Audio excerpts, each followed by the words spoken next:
Alberta Premier Danielle Smith just delivered an 18-minute ultimatum to Canada on behalf of the Alberta oil industry. Give us guaranteed access via energy corridors to ports on the east, west, and northern coasts, and the right to export as much oil and gas as the free market can take. And if you refuse, we will disrupt Canada's business with demands for Alberta independence until you do. I will soon appoint a special negotiating team to represent our province in negotiations with the federal government on the following reforms requested by our province. We hope this will result in a binding agreement that Albertans can have confidence in. Call it an Alberta Accord, if you will. First, Alberta requires guaranteed corridor and port access to tidewater off the Pacific, Arctic, and Atlantic coasts for the international export of Alberta oil, gas, critical minerals, and other resources in amounts supported by the free market rather than by the dictates and whims of Ottawa. Every province in the country, other than Alberta and Saskatchewan, have coastal port access, and no province needs it more given the size and value of our resources.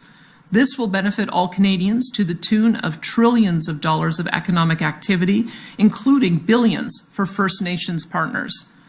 Second, the federal government must end all federal interference in the development of provincial resources by repealing the No New Pipelines Law, C-69, the oil tanker ban, the net zero electricity regulations, the oil and gas emissions cap, the net zero vehicle mandate, and any federal law or regulation that purports to regulate industrial carbon emissions, plastics, or the commercial free speech of Energi companies. These laws are destroying investment confidence and costing Canada and Alberta hundreds of billions in investments each year. They need to go. Third, the federal government must refrain from imposing export taxes or restrictions on the export of Alberta resources without the consent of the government of Alberta. Guaranteed access to tidewater without restriction. No restrictions to production or exports imposed by federal law or the Constitution of Canada, and no export taxes in response to U.S. tariffs. That 102-second clip could have been dictated by the CEO of any Alberta oil company, and frankly, probably was. What happens if Canada refuses Alberta's demands? Watch this clip. Now let's talk about the elephant in the room, that being separation.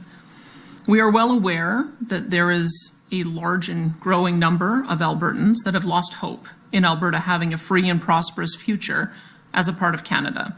Many of these Albertans are organizing petitions to trigger a citizen-initiated referendum, as I mentioned earlier. The vast majority of these individuals are not fringe voices to be marginalized or vilified. They are loyal Albertans. They are quite literally our friends and neighbors who've just had enough of having their livelihoods and prosperity attacked by a hostile federal government. They're frustrated, and they have every reason to be. I want to talk directly to those Albertans. I know how frustrated so many of you have become with our country and the feeling of having politicians living thousands of miles away passing laws and rules that have cost you your loved ones, jobs, careers, dreams, and opportunities for a brighter future. As most Albertans know, I have repeatedly stated I do not support Alberta separating from Canada. I personally still have hope that there is a path forward for a strong and sovereign Alberta within a united Canada. Let's be very clear about what Smith is saying to the rest of Canada. Give us what we want, or we're taking our ball and going home. All on behalf of a handful of powerful corporations that are frustrated because their oil and gas resources are landlocked. CEOs who are enraged because they only got 2 pipelines over the past decade, not 5. 1 huge LNG plant and a few smaller ones instead of dozens to use their vast resources of natural gas. Regulations from Ottawa requiring them to lower greenhouse gas emissions that might cost money they prefer to give to their foreign shareholders.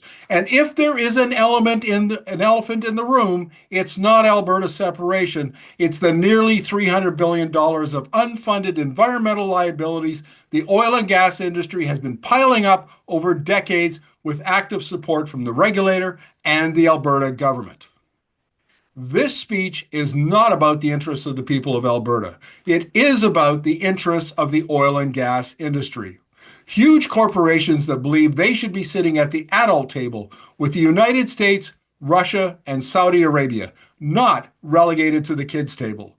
It is about a desperate industry that knows deep down there is only one kick at the can before peak demand for oil and gas arrives in the near future. Smith's speech is a roll of the dice, the last one they'll ever get to make. The most common reaction from Albertans today seems to be, what in the HE double hockey sticks did I just watch? Well, let me answer that. You just watched a sitting premier delivering a TV speech with the oil industry's hand visibly protruding from her back.